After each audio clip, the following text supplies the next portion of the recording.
En la clase anterior cité una regla hermenéutica imprescindible para explicar o interpretar, si fuera necesario, los textos de la Biblia. Ahora quiero citar, no una regla, pero sí un principio esencial que está fundamentado en las diversas reglas hermenéuticas que existen sobre el estudio del contexto. Este principio dice así: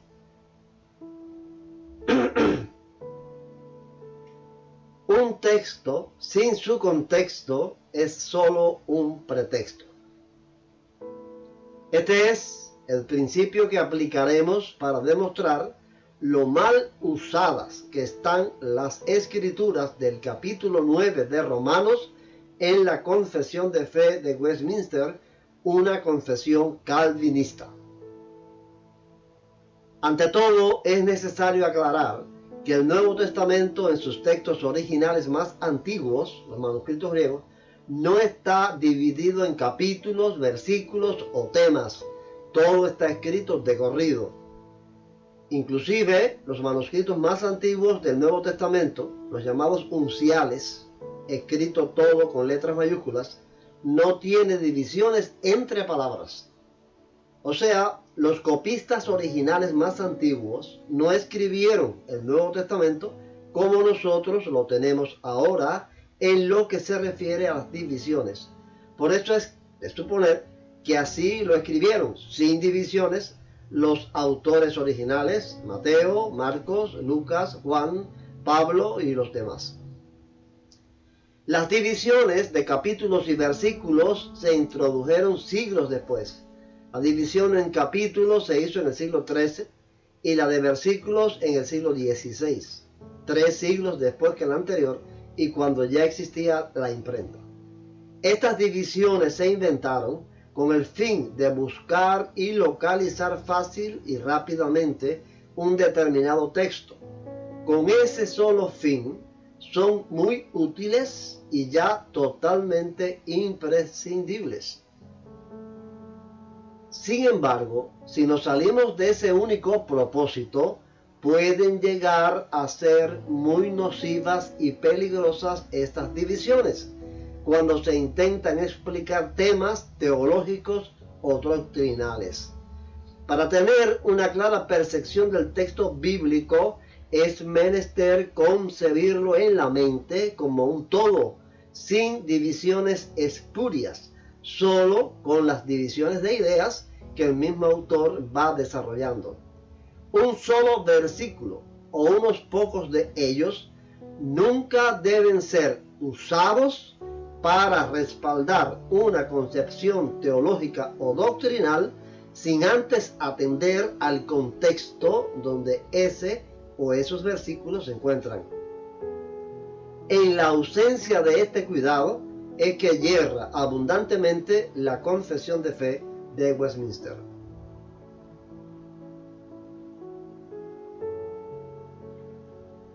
El contexto general de la epístola a los romanos es la justificación por la fe.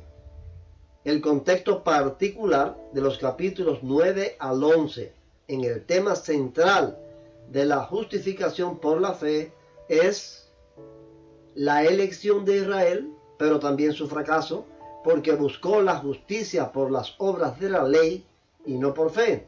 Y segundo, la elección de los gentiles mediante la justicia que es por la fe.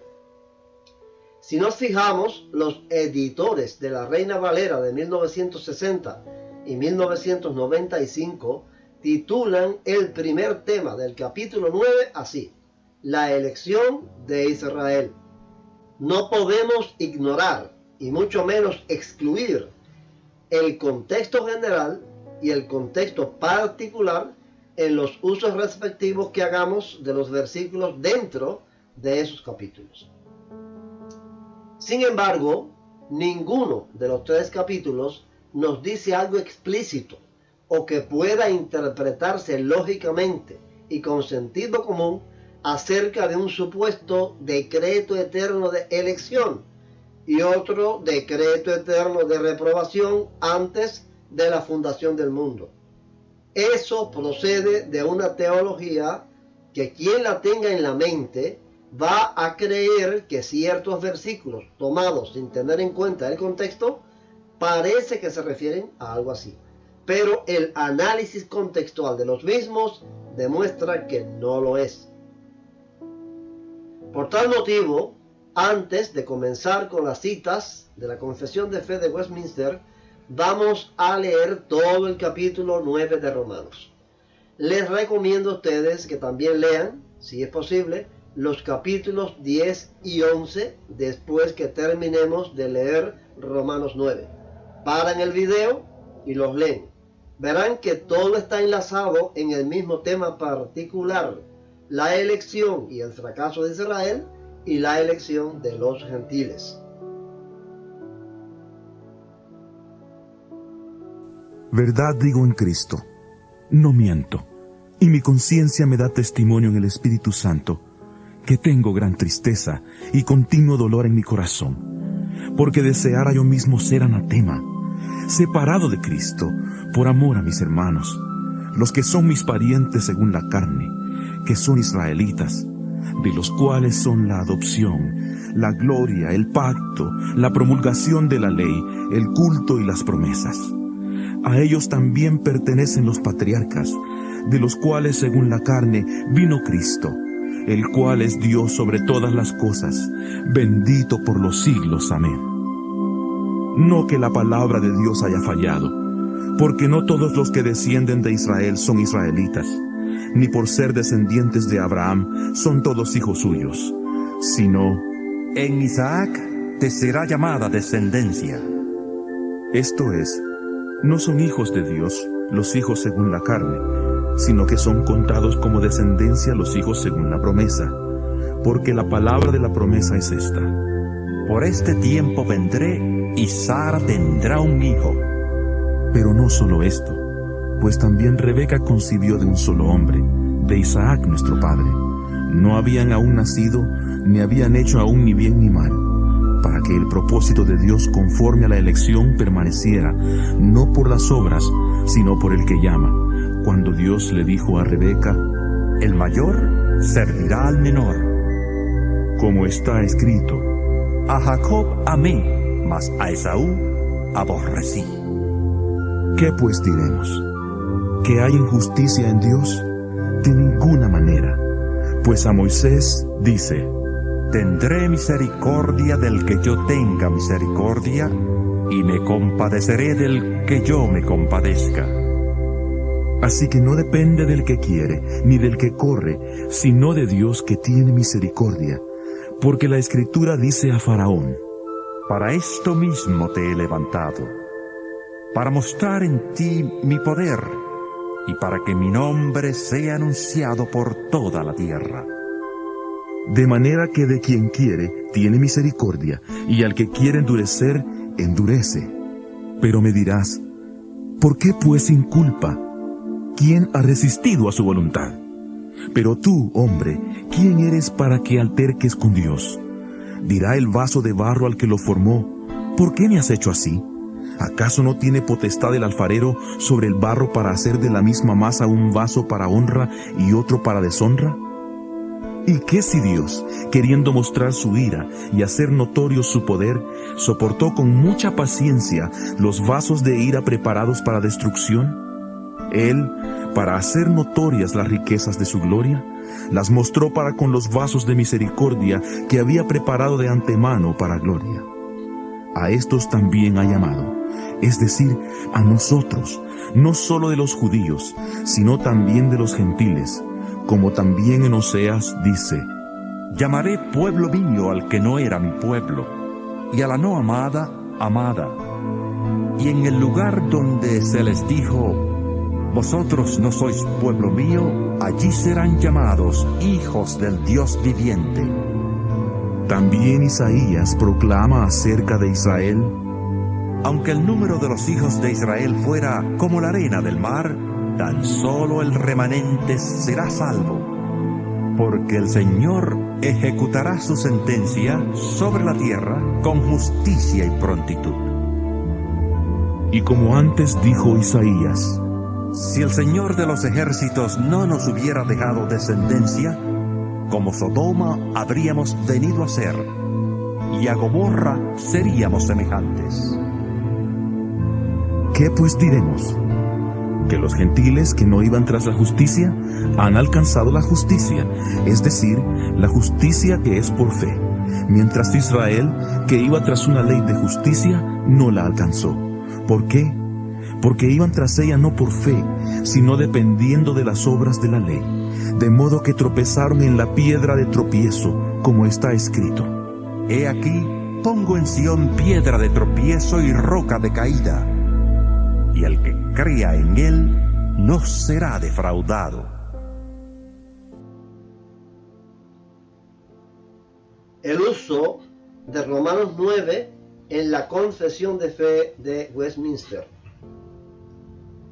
Veamos ahora algunos de los usos que hace la confesión de fe de Westminster de unos pocos versículos de este capítulo, entre otros muchos que usa de otros libros, en relación con el punto número 2 que estamos tratando ahora, que sabemos es la elección incondicional. En el capítulo 3 de esta confesión calvinista es donde aparecen estas citas que tomo como ejemplos. Este capítulo se titula El decreto eterno de Dios. Sección primera. Dios, desde toda la eternidad, por el sapientísimo y santísimo consejo de su propia voluntad, ordenó libre e inmutablemente todo lo que acontece, pero de tal manera que Él no es el autor del pecado, ni violenta la voluntad de las criaturas, ni quita la libertad o contingencia de las causas secundarias, sino que más bien las establece. Romanos 9:15. Pues a Moisés dice: tendré misericordia del que yo tenga misericordia, y me compadeceré del que yo me compadezca. Romanos 9:18. De manera que de quien quiere, tiene misericordia, y al que quiere endurecer, endurece. Una confesión irracional que puede conducir al escepticismo. Antes de pasar al análisis de los versículos, es necesario aclarar que esta sección citada de la Confesión de Fe de Westminster no trata solamente de la elección incondicional, sino que se va mucho más allá para afirmar que todo cuanto sucede está predeterminado. O sea, que hasta el pajarillo que cae a tierra no es solo que Dios lo sabe y lo permite, esto lo afirmó Cristo, sino que Dios fue quien predeterminó desde antes, en la eternidad, que ese pajarillo cayera a tierra en ese preciso momento, en ese minuto y segundo exactos. De esta manera explica el pastor Charles Sproul esta sección de la Confesión de Fe de Westminster. Si Dios no es soberano, entonces Dios no es Dios. Si existe tan solo una molécula rebelde en el universo, una molécula corriendo libre fuera del alcance de la soberanía de Dios, no podemos tener la más mínima confianza de que cualquier promesa que Dios haya hecho acerca del futuro llegue a cumplirse.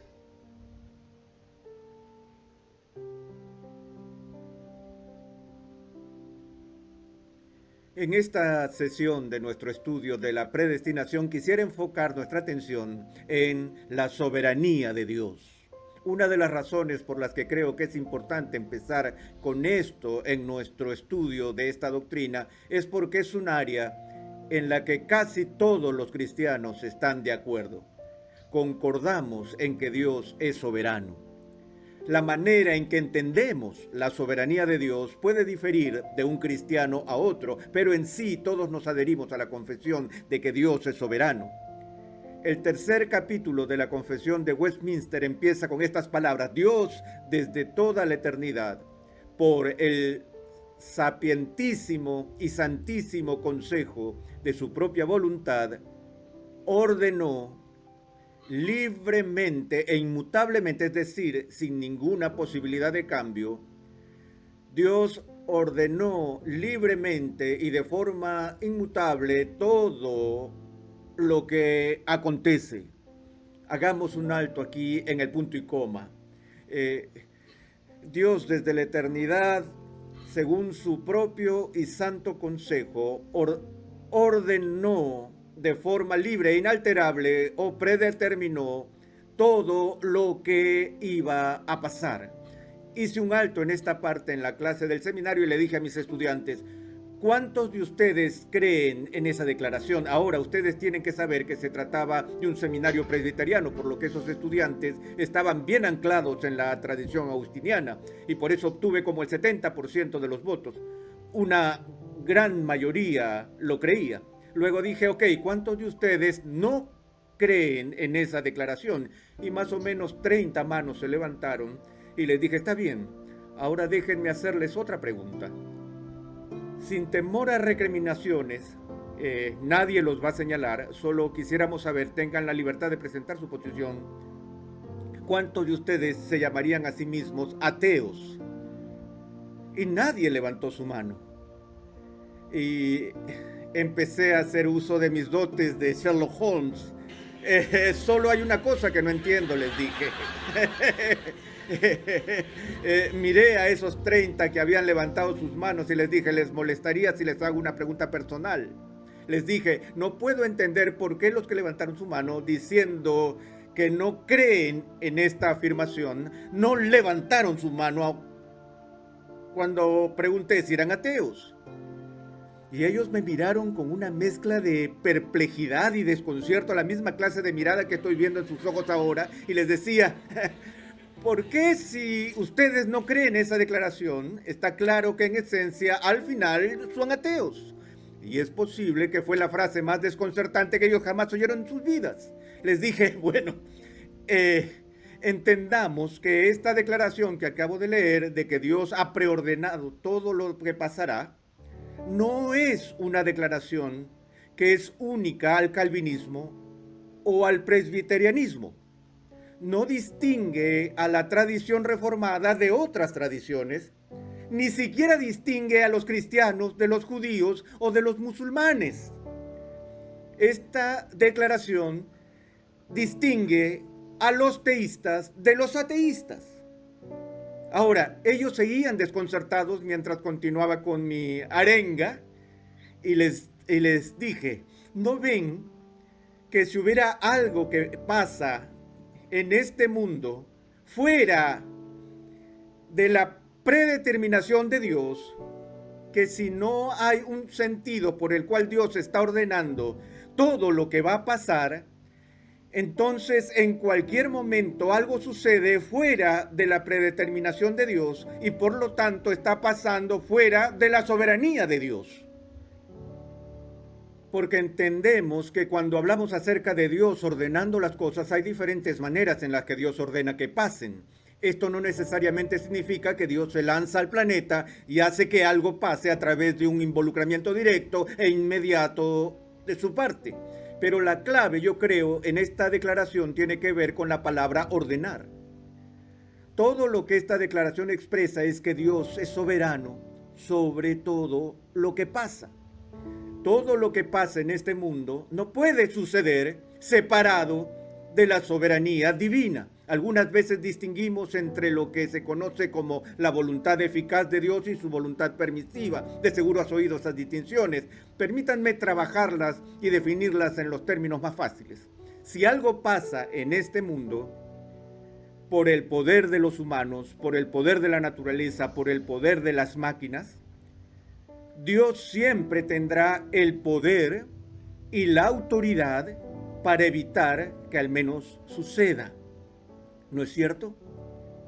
Y si Él no evita que eso pase, entonces significa al menos lo siguiente, que Él ha escogido que eso suceda. Eso no significa que lo aplauda, no significa que esté a favor, como si Él lo diera el consentimiento divino, pero lo permite no en el sentido, una vez más, de aprobarlo todo el tiempo, sino que Él permite que suceda, y al permitirlo, Él está tomando una decisión.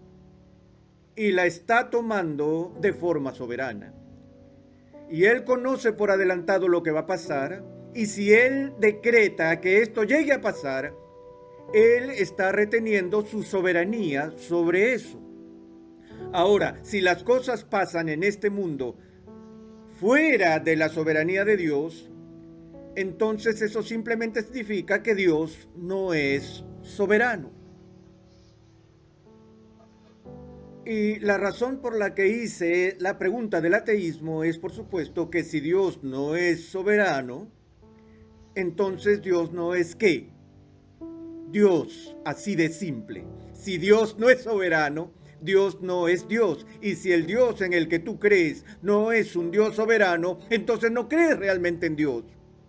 Puedes tener una teoría de Dios, puedes tener un teísmo teórico, pero al final, para todo propósito práctico, no es diferente del ateísmo, porque estás creyendo en un Dios que no es soberano. Ahora, ¿cuáles son las consecuencias prácticas de un Dios que no es soberano? Piensen esto desde la perspectiva de aquellos que se profesan cristianos. Me gusta explicarlo de esta manera. Si hay una molécula en el universo corriendo fuera de control de la soberanía y el control de la soberanía de Dios, a lo que llamo una molécula suelta, entonces lo que esto implica en forma práctica para nosotros como cristianos es que no tenemos ninguna garantía de que alguna promesa futura que Dios ha hecho a su pueblo se llegue a cumplir. Hay una vieja rima infantil estadounidense que dice: a falta de un clavo el zapato se perdió, a falta de un zapato el caballo se perdió, a falta de un caballo el jinete se perdió, a falta de un jinete la batalla se perdió. Se perdió la guerra. Una bacteria pulmonar se llevó a Simón Bolívar a los 47 años y la historia sudamericana ya no fue la misma. Algo minúsculo como eso puede cambiar el curso de la historia. Una bala en la cabeza de John Kennedy cambió el curso de la historia de Estados Unidos. Ahora, si tenemos una molécula suelta andando por allí, no tendremos la más mínima seguridad de que esa sola molécula no se convertiría en el grano de arena que dañe la maquinaria del plan eterno de Dios. Podría ser que lo que está desbocado haga que finalmente sea imposible el retorno de Cristo a este planeta. Podría ser lo que destruye cualquier esperanza para la consumación del reino de Dios y deja todas las promesas de Dios sin cumplirse. No existen moléculas sueltas en un universo donde Dios es soberano. Ahora, necesito continuar con lo que dice la Confesión de Fe de Westminster. ¿Recuerdan que paramos en un punto y coma? Después de ese punto y coma, la Confesión rápidamente añade que aunque Dios ordena todo lo que va a pasar, sin embargo, lo hace de tal manera que Él no es el autor del pecado, ni violenta la voluntad de las criaturas, ni quita la libertad o contingencia de causas secundarias, sino que más bien las establece. El pastor Sproul, con una admirable lógica, explica la primera parte de la Confesión de Westminster que citamos. Sin embargo, la segunda parte no la explica siguiendo el mismo argumento lógico que usó en la primera parte, sino que se va por la tangente teológica calvinista, no lógica, de la predestinación. Por eso no es necesario continuar con el video. Con todo, y el argumento racional muy bien presentado por el pastor Sproul sobre la primera parte de la confesión, esta confesión de fe de Westminster en su conjunto, primera y segunda parte, no deja de ser una gran paradoja o incoherencia que desafía las neuronas de un ser pensante y racional, las cuales tienen que rechinar para explicarse lógicamente cómo fue posible que Dios lo ordenó, predeterminó todo desde la eternidad, pero que al mismo tiempo no es el autor del pecado y sus criaturas son libres. ¿Cómo explicar entonces que Adán y Eva comieron del fruto prohibido porque el Dios de Calvino así lo había predeterminado desde la eternidad y al mismo tiempo comieron porque eran libres de hacerlo o no hacerlo? Dejó a la libre voluntad del hombre comer o no comer, pero al mismo tiempo había predeterminado desde la eternidad que el hombre comiera. Vaya contradicción que crea esta doctrina para una mente pensante. Aún más, si el Dios de Calvino había predeterminado en la eternidad que Adán y Eva comieran del fruto y en plena libertad de hacerlo o no, comieron porque el Dios de Calvino lo había predeterminado así y no podían hacerlo de otra manera. O sea, con todo y que tenían libertad, no podían abstenerse de comer. ¿Cómo fue que ellos comieron sin que el Dios de Calvino violentara su libertad? ¿Podían ellos decidir no comer y así abrir una grieta en la soberanía absoluta del Dios de Calvino? ¿De quién es la responsabilidad de la tragedia subsecuente? ¿Del Dios de Calvino o de Adán y Eva? Por esta paradoja en su doctrina es que los hipercalvinistas reconocen y por eso son más consecuentes con la lógica racionalista de su doctrina que el Dios de Calvino es el autor del pecado. Yo creo que eso nos sirve para pasar a este segundo tema, que es el hipercalvinismo. Cuando la gente, lamentablemente en América Latina, cuando la gente piensa en calvinismo, el que no conoce, piensa en hipercalvinismo.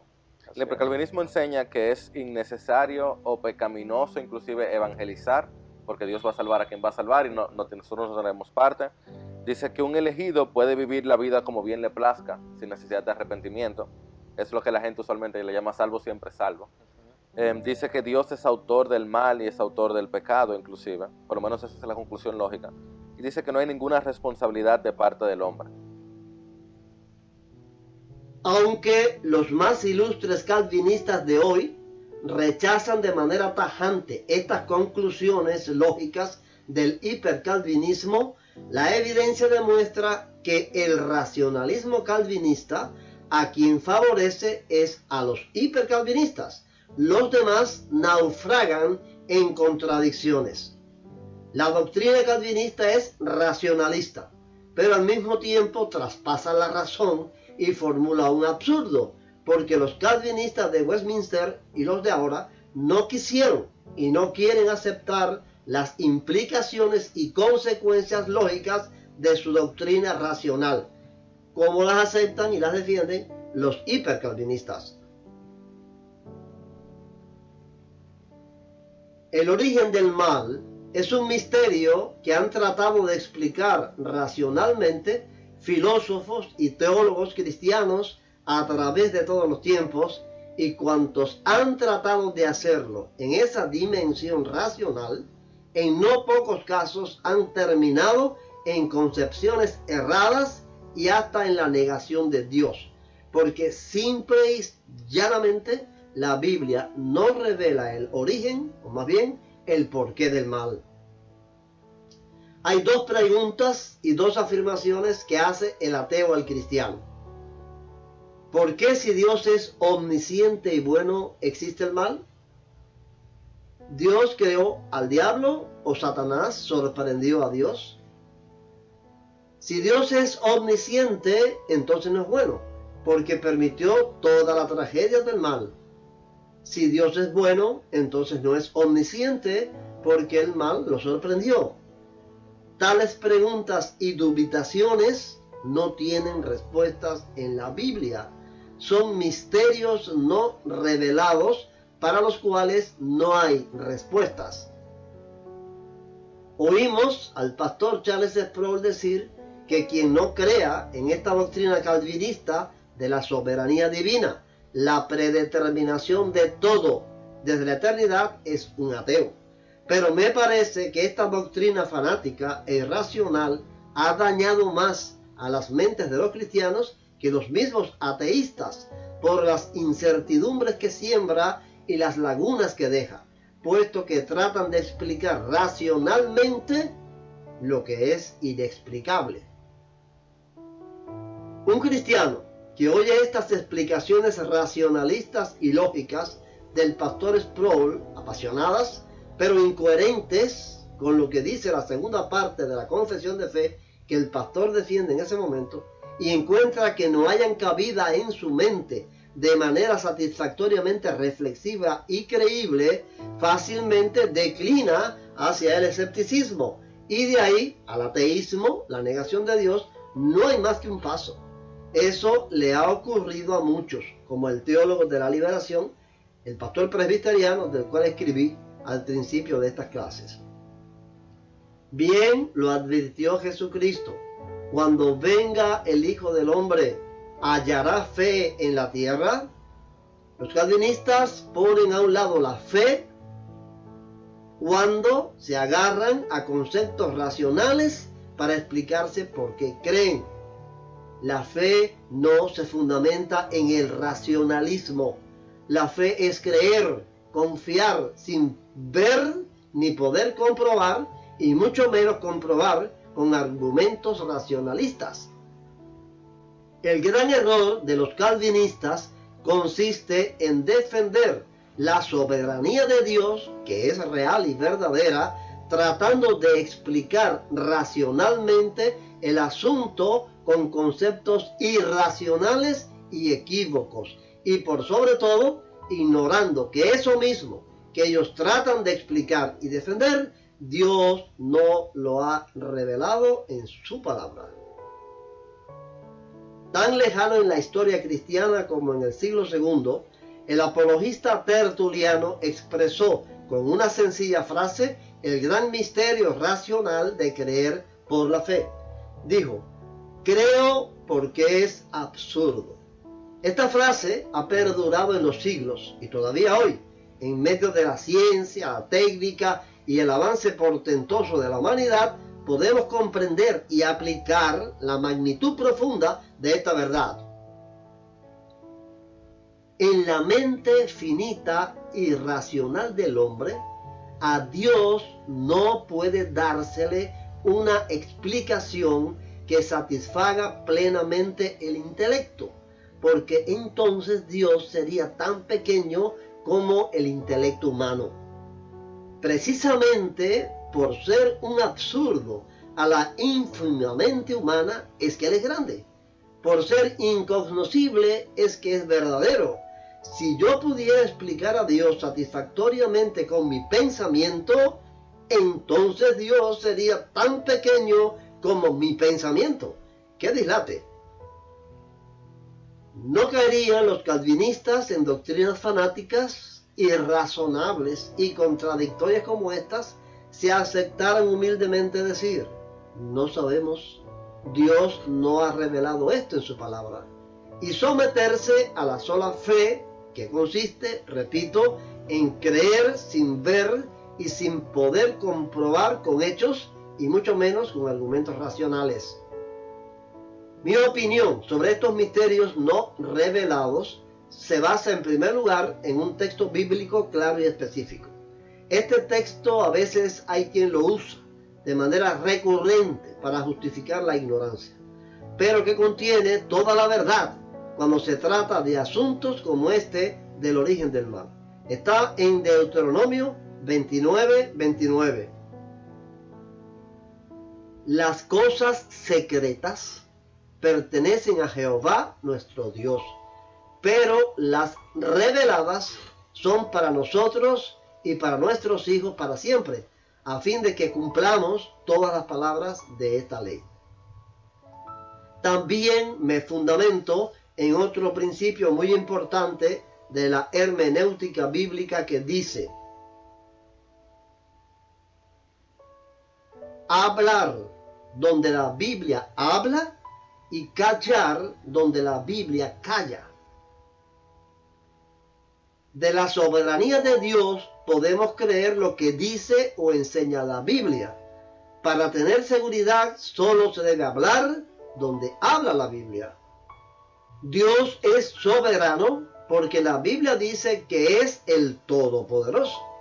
Dios es soberano porque la Biblia enseña que es omnisciente, porque la Biblia dice que es eterno, porque enseña que es omnipresente, inmutable e infinito.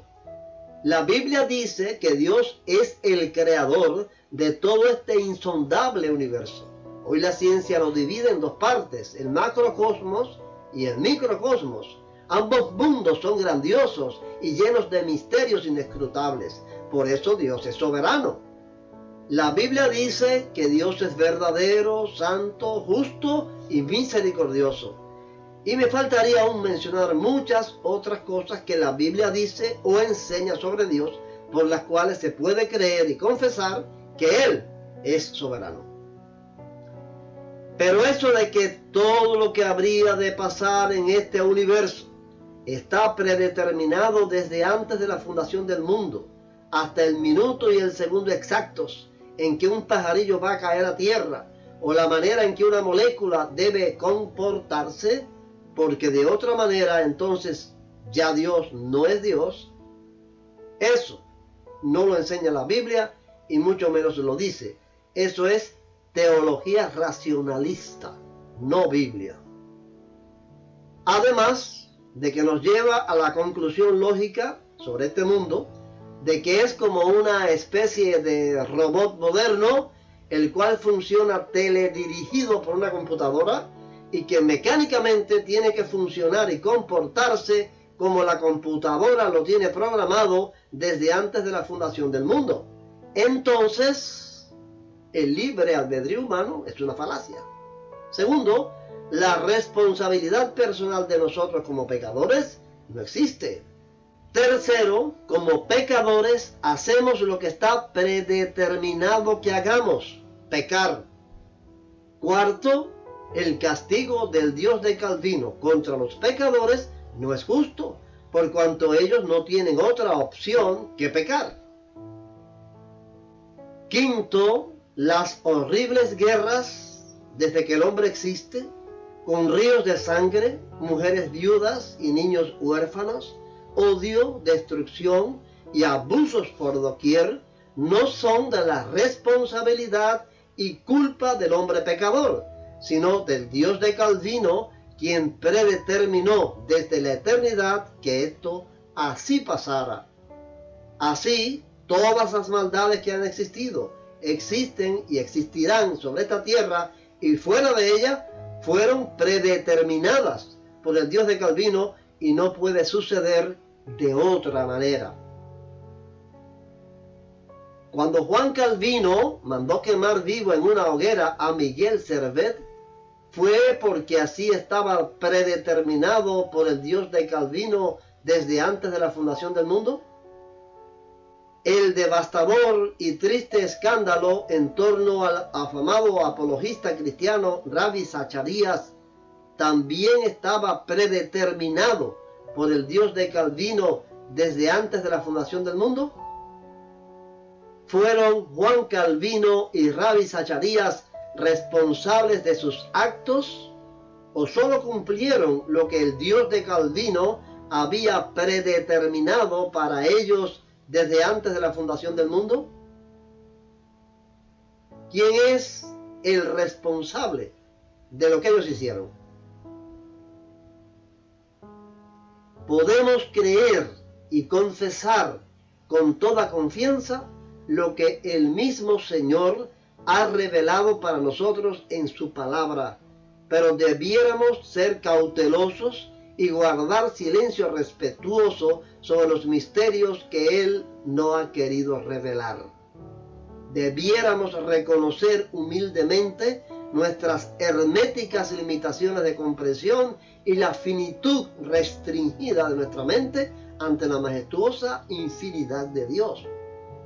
Pretender explicar lo inexplicable es una presunción de la soberbia y del orgullo petulante y creído del hombre que pecó en el Edén, precisamente por la pretensión de ser igual a Dios. ¿Cómo puedo explicar la soberanía de Dios la existencia del mal y al mismo tiempo que Dios no puede ser el autor del pecado porque es santo y bondadoso? No lo puedo explicar, no lo sé. Sin embargo, el calvinismo se atreve a explicar la soberanía divina y declara en una confesión de fe que Dios predeterminó todo desde antes de la fundación del mundo, pero que no es el autor del pecado. Sin duda alguna, la Biblia enseña que Dios le concedió al hombre libre albedrío desde el mismo Edén. Ahora bien, ¿cómo puedo explicar si el libre albedrío humano limita o no la soberanía de Dios? No lo puedo explicar, no lo sé. Sin embargo, el calvinista se atreve a suscribir en una confesión de fe que Dios, desde toda la eternidad, por el sapientísimo y santísimo consejo de su propia voluntad, ordenó libre e inmutablemente todo lo que acontece, pero de tal manera que no violenta la voluntad de las criaturas. Me parece que si los teólogos y los eruditos, como Juan Calvino, se hubieran llenado de una buena dosis de humildad intelectual, los cristianos no tendríamos hoy tantos problemas y divisiones en religión y en teología.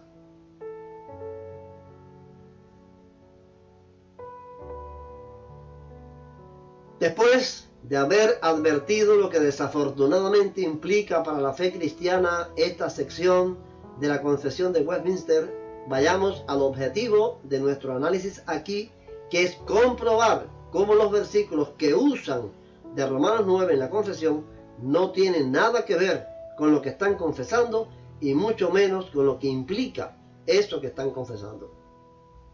Solamente echemos otra vez una ojeada a los dos versículos para hacer una pregunta. Romanos 9:15. Pues a Moisés dice: tendré misericordia del que yo tenga misericordia y me compadeceré del que yo me compadezca. Y Romanos 9:18. De manera que de quien quiere tiene misericordia, y al que quiere endurecer, endurece. ¿Qué tienen que ver estos dos versículos con la idea racionalista teológica de que todo está predeterminado que pase, hasta el pajarillo que cae a tierra en un segundo exacto desde antes de la fundación del mundo? Paren el video, analicen los versículos detenidamente y piensen si tienen que ver algo. En los dos versículos citados, 15 y 18, explícitamente Pablo se refiere a Jacob, a Esaú y al faraón de Egipto, a quien el mismo Señor endureció más de una vez para que no dejara salir a Israel, con el fin de manifestar él su gloria y su poder con las plagas. Entonces el contexto no es un asunto sobre la predeterminación de todo, ni tampoco sobre la predestinación del género humano. El versículo 15 en el contexto de Éxodo 33.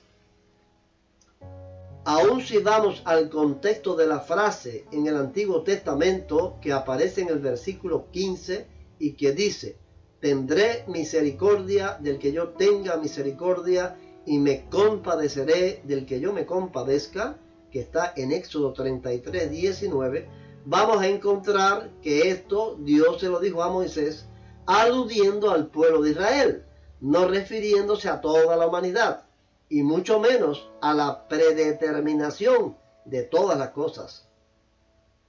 Dios estaba enojado con el pueblo por causa del becerro de oro y había querido destruir a toda aquella gente y usar a Moisés como líder de otra gran nación, pero por la intercesión de Moisés no lo hizo. Después Dios le dijo a Moisés que se llevara al pueblo rumbo a la tierra prometida, pero que él no iba con ellos, que enviaría a su ángel, y le dice la razón: porque eres pueblo de dura cerviz, no sea que te consuma en el camino. Moisés tampoco está de acuerdo con eso y le dice: si tu presencia no ha de ir conmigo, no lo saques de aquí. Dios le concede entonces a Moisés ir con ellos. Al final de esa conversación entre Moisés y Dios, cuando él le muestra su gloria, es que el Señor le dice a Moisés estas palabras que Pablo cita en Romanos 9:15, donde le está advirtiendo a Moisés que de ese pueblo, no de toda la humanidad, que es duro de servir, él tendrá misericordia de quien él quiera tenerla. ¿Por qué decimos esto? Porque el contexto trata sobre el pueblo de Israel, no sobre la humanidad, y bien lo establece el principio hermenéutico. Un texto sin su contexto es solo un pretexto. De igual manera, en Romanos 9, tampoco Pablo escribe sobre toda la humanidad, sino sobre la elección de Israel y el caso particular de la elección de Jacob y el rechazo de Esaú.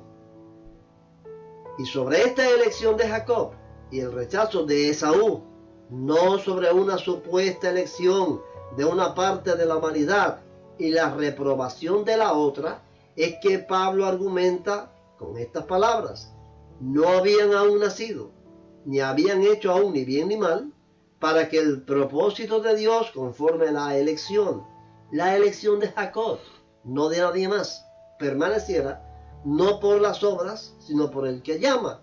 Cuando Dios le dijo a Rebeca: el mayor servirá al menor, como está escrito, a Jacob amé, mas a Esaú aborrecí. ¿Qué pues diremos? ¿Que hay injusticia en Dios? De ninguna manera. El contexto de Romanos 9, 10 y 11 no es la soberanía de Dios ni la elección incondicional. Es la elección y el fracaso de Israel y como resultado su rechazo y la elección de los gentiles. En ese contexto se deben explicar y aplicar los versículos particulares. Está claro en la Biblia que Dios escoge anticipadamente a ciertas personas para ciertos fines, buenos o malos, sean Jacob, Esaú, el faraón, Nabucodonosor, Ciro el Grande, Jeremías o Judas Iscariote. Pero estas son elecciones individuales, particulares. Obviamente, Dios en ese orden particular y personal endurece a quien Él quiere endurecer y tiene misericordia de quien Él quiera tener misericordia. Pero, ¿por qué se han de aplicar técnicamente a todo el género humano palabras o acciones de Dios que en la Biblia solamente se refieren a ciertas personas o para ciertas personas en particular?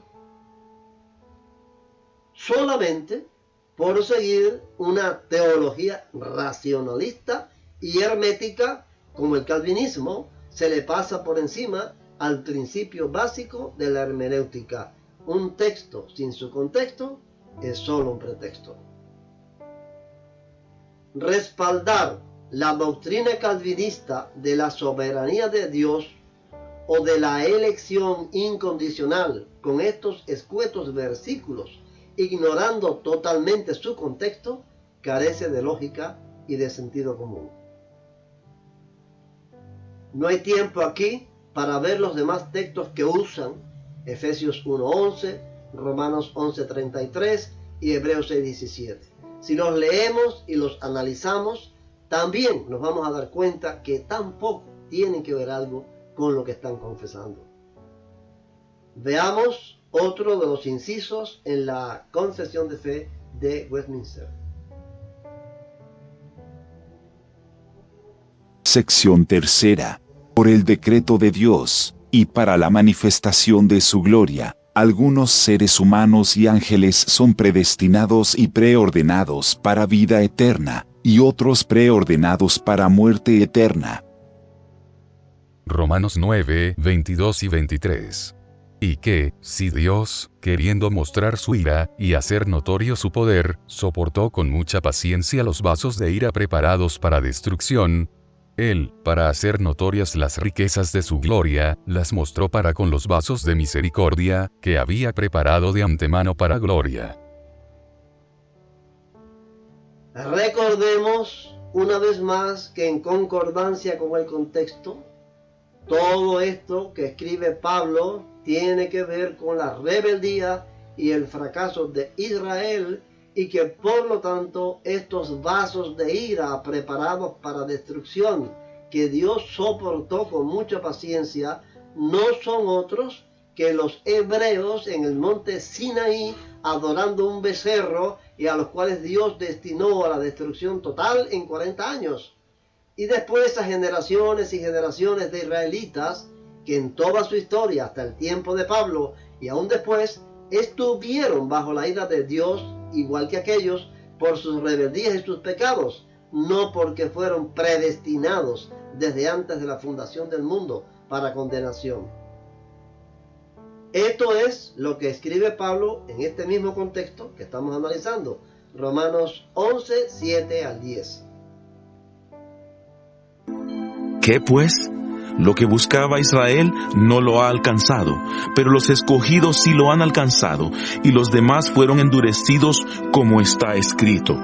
Dios les dio espíritu insensible, ojos que no vean y oídos que no oigan, hasta el día de hoy. Y David dice: Se ha vuelto su banquete en trampa y en red, en tropiezo y justo castigo.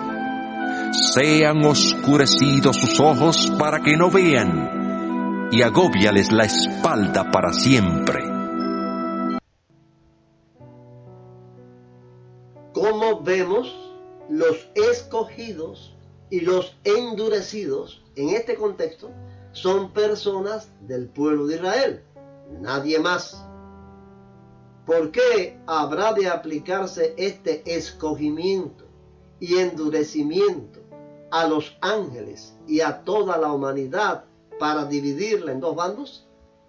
Porque esto es lo que dice la confesión que acabamos de leer. Sección tercera. Por el decreto de Dios y para la manifestación de su gloria, algunos seres humanos y ángeles son predestinados y preordenados para vida eterna, y otros preordenados para muerte eterna. En el momento histórico en el cual Pablo escribe esto, los israelitas escogidos, obviamente por Dios, fueron quienes aceptaron a Cristo, y los que fueron endurecidos, obviamente por Dios, son quienes lo rechazaron. Si leemos Levítico 26, 14 al 39, vamos a encontrar una resonancia perfecta con esta frase: vasos de ira preparados para destrucción. Y los vasos de misericordia que había preparado de antemano para gloria, pues son Josué, Caleb, los profetas, los apóstoles y cuantos israelitas de todos los tiempos han hecho caso a la voz de Dios para ser humildes, obedientes y fieles. No que ellos fueron predestinados dentro de toda una humanidad para ser humildes, obedientes y fieles, puesto que el contexto, insistimos, es la elección de Israel y de nadie más. Así lo explica Pablo en este mismo contexto, escribe de esta manera en Romanos 11, 2 al 5. ¿No ha desechado Dios a su pueblo, al cual desde antes conoció? ¿O no sabéis lo que dice la Escritura acerca de Elías, de cómo se quejó ante Dios contra Israel, diciendo: Señor, a tus profetas han dado muerte, y tus altares han derribado. Solo yo he quedado y procuran matarme. Pero, ¿cuál fue la divina respuesta? Me he reservado 7,000 hombres que no han doblado la rodilla delante de Baal. Así también, aún en este tiempo ha quedado un remanente escogido por gracia. Nuevamente, los escogidos son del pueblo de Israel, no de toda la humanidad, y mucho menos de entre los ángeles. Si tuviéramos tiempo para analizar los verbos griegos, de donde se traduce aquí la palabra preparados, veríamos que estas palabras griegas en ninguna manera significan predestinados, sino preparar con anticipación, de antemano, a ser apropiado completo, se usa inclusive de remendar redes. Pablo incluye en este grupo de los preparados para gloria a los gentiles. Recordemos que el tema central de estos capítulos es la elección y el fracaso de Israel y la elección de los gentiles.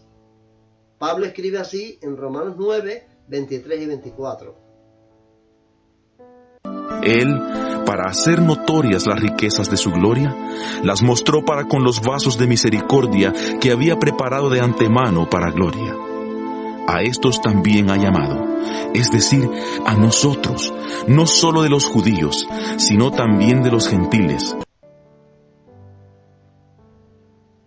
Es imposible concebir la idea de que Pablo tuviera en su mente la doctrina de la predestinación, pero que la ocultara de tal manera como para no explicarla claramente, o no tuviera la capacidad de expresarla con detalles, y por lo cual ahora los calvinistas tienen que andar al trote detrás de textos sin contextos con el fin de buscar una explicación a esa doctrina. Sin embargo, nos parece que los hechos se dieron al revés. Fue Juan Calvino, el inventor de esta doctrina, que a Pablo ni por la mente le pasó. Y por eso sus discípulos, los de Calvino, cometen después tantos fraudes con la Escritura con el fin de poder justificar su doctrina calvinista usando textos que se le parecen, pero ignorando el contexto. No olvidemos el ejemplo cuando comenzamos estas clases. El segundo hombre, el cual busca demostrar que el agua de su cántaro es la misma que hay en la fuente, pero no comparando el agua de la fuente con la de su cántaro, sino al revés. Todo esto que Pablo escribió en Romanos 9 está únicamente en relación con Israel en esta tierra, con los judíos y con los gentiles en este mundo, sea que vivan en rebeldía y en oposición contra Dios o que acepten su llamado al arrepentimiento. En ninguna manera está en relación con una humanidad que todavía no existía y mucho menos tiene algo que ver con los ángeles. Un texto sin su contexto es solo un pretexto. Les dejo como tarea para una investigación bíblica otro de los incisos de la Confesión de Fe de Westminster. Deduzcan por ustedes mismos si los textos usados en esta sección tienen que ver algo con lo que están confesando. Sección cuarta. Estos hombres y ángeles así predestinados y preordenados están designados particular e inalterablemente, y su número es tan cierto y definido que ni se puede aumentar ni disminuir. Segunda de Timoteo 2, 19. Pero el fundamento de Dios está firme, teniendo este sello. Conoce el Señor a los que son suyos, y apártese de maldad todo aquel que invoca el nombre de Cristo. Juan 13, 18. No hablo de todos vosotros. Yo sé a quienes he elegido. Pero debe cumplirse la Escritura. El que come pan conmigo alzó el pie contra mí. Comprobarán una vez más lo que tanto hemos repetido. No es lo mismo usar la Biblia que estudiar la Biblia.